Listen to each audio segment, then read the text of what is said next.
President been called so many times to come out and speak after these mass shootings. Here he comes again.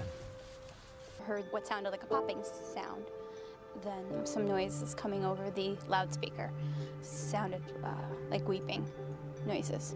And really wasn't sure what was going on at that point, and then realized that we were in some sort of a situation. I was in the gym and I heard I heard like 7 loud booms, and the gym teachers told us to go in the corner.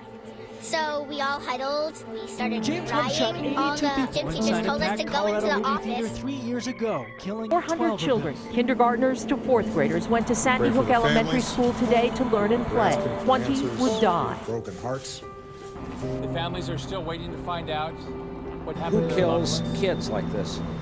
That took place on June 12th. Today, as Americans, we grieve the brutal murder, has become the deadliest in a American horrific history. massacre of dozens of innocent people. We've endured too many of these tragedies in the past few years. We can't accept events like this as routine. No one can tell me where my son is. To say that If he's been shot, if he's dead, no one knows. Many of the shooter's victims, the youngest children in the school. The president been called so many times to come out and speak after these mass shootings.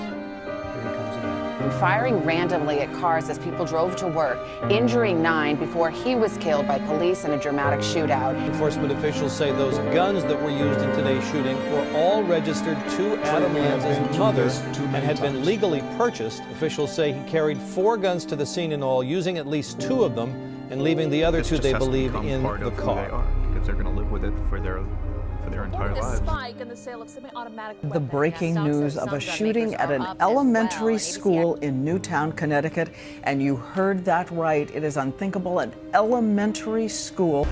Your child has been robbed of so much of her innocence. Seeing something like that.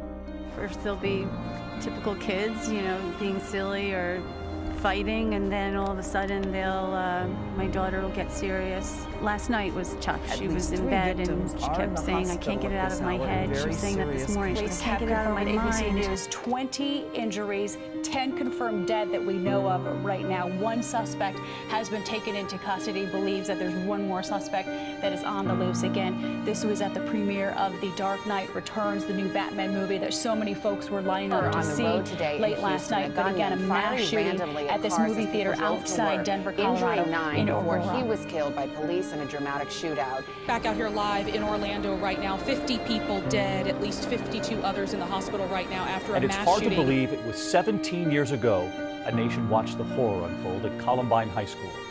The student escaping from that broken window, other students fleeing, their hands in the air, and the yearbook photos of the 2 gunmen. There's nothing normal about our children being gunned down in their classrooms. First, I want to show you this new video that we just got in from the scene.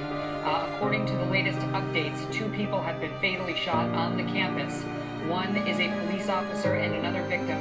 Stand in the shoes of a parent who had a child brutally murdered by someone that their only motivation was to have their face splattered all over every ounce of media out there. Of how easy it is for someone to get their hands on a weapon that lets them shoot people in a school, or in a house of worship, or a movie theater, or in a nightclub.